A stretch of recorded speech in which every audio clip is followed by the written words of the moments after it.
Hello，大家好，我係 Livia，歡迎大家嚟到我嘅 channel。今日好開心同大家一齊開箱一隻超級受歡迎嘅 MS Mini 袋啦，咁就係 Mini Lindy 啦。咁咧，我嘅 channel 咧之後會同大家分享一啲我嘅一啲更加多嘅靚袋啦，一啲靚衫啦，同埋一啲嘅珠寶嘅。咁如果大家對呢一類型嘅片咧有興趣啦，就記得 subscribe 我嘅 channel 啦，同埋撳下面嘅啷啷啦，咁就唔會 miss 咗我之後嘅影片啦。咁喺開箱 Mini Lindy 之前咧，我就想同大家分享下我對 Lindy 嘅一個印象啦。咁我第一隻 Lindy 咧係一隻 Lindy 26嚟嘅。咁嗰陣時咧係2013年嘅時候啦，我咁啱有朋友咧就去夏威夷玩啦，咁佢咧就喺 MS Store 度咧就見到有一隻紅色嘅 Lindy 26，咁就問我要唔要啦。咁因為嗰陣時喺香港嚟講咧，都係比較難買到Lindy 嘅，咁我就有託佢從夏威夷買翻嚟啦。咁之後咧我嘅使用感咧，我就係覺得嗰隻袋咧係非常之實用嘅，因為咧佢可以裝到好多嘢啦，同埋咧佢嗰個袋咧都係比較低調嘅。咁所以咧，如果我當時係攞嚟翻工啊，或者有陣時係 casual 咁樣孭咧，都係好合適嘅。咁咧，所以咧，我當時對Lindy 嘅一個印象咧都係唔錯嘅。咁 Mini Lindy 呢個袋款咧，其實就喺2019年 Fall Winter 嘅 MS Runway 度首次推出嘅。咁佢一推出之後咧，可想而知已經係超級受歡迎啦。所以咧，我就一直都未買到啦。咁直至到最近識咗個好 nice 嘅 MSSA 啦，咁就終於俾我買到呢個袋啦。咁事不宜遲，我哋而家嚟開箱啦。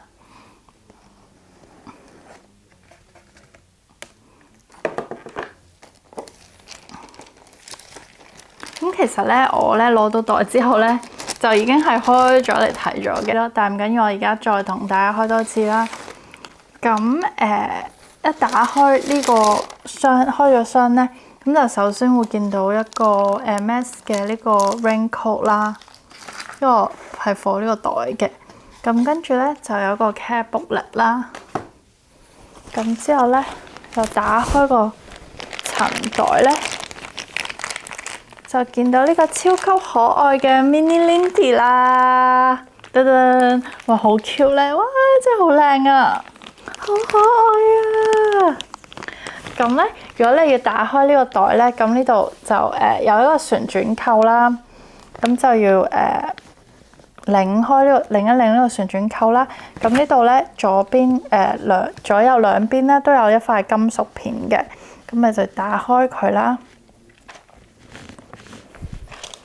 拎去側邊先，咁咧之後咧咁樣就可以開到呢個袋啦。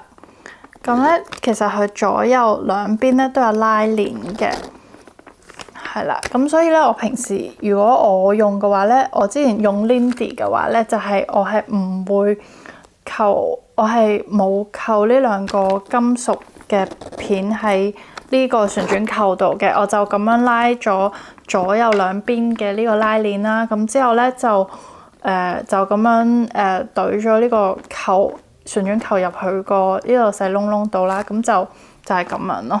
就我覺得咁樣就已經係好夠安全㗎啦。咁我買到呢個價錢咧係5450磅啦。咁咧我知道 resale price 係貴啲嘅，咁我見到有7000磅啊到12000磅都有嘅，視乎於佢嘅顏色同埋皮質啦。咁呢個咧就係一個 TC 皮嘅皮質啦。咁 TC 皮就係比較厚身啲，同埋佢係比較襟用啲嘅，我個人覺得係。咁但係咧佢就有一個缺點咧，就係佢係比較怕水嘅。咁所以咧 that's why 咧 MS 就有跟袋就附送一個 raincoat 啦。咁所以大家使用嘅時候都要小心啲啊，唔好掂到水，咁樣比較好啲嘅。咁我而家就嚟同大家俾大家睇一睇呢個袋嘅細節啦。咁佢嘅正面咧就係咁樣嘅，係啦。咁咧佢嘅側面咧就有兩個側袋仔啦，咁就可以擺一啲薄薄地嘅卡啊嗰啲嘢嘅。咁咧佢背面係咁樣啦，背面係咁樣啦。咁佢個底部係有4粒釘仔嘅，係啦。咁佢嘅頂部咧就係好似頭先同大家講嘅咁樣啦，咁係有2條拉鏈嘅。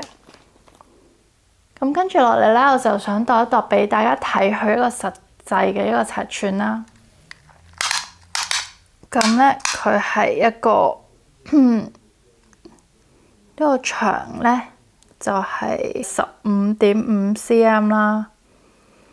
咁咧，佢嘅闊咧先，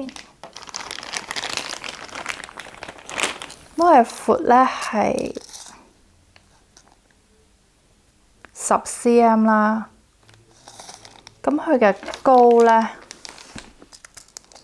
係13 cm 嘅。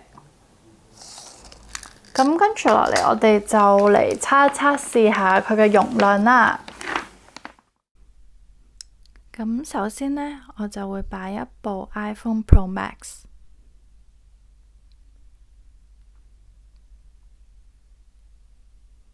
跟住我就擺咗一個 MS 嘅卡包啦，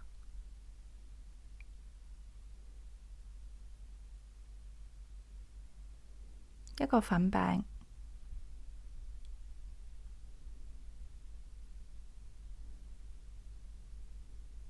屋企鎖匙，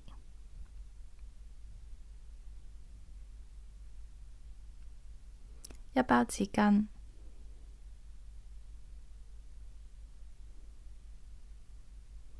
一支唇膏，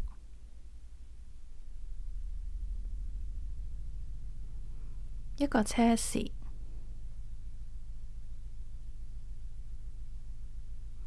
同埋一副墨鏡。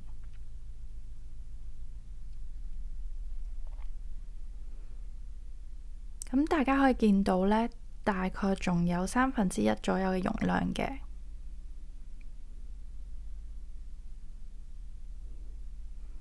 咁好啦，我而家就孭上身俾大家睇下個效果啦。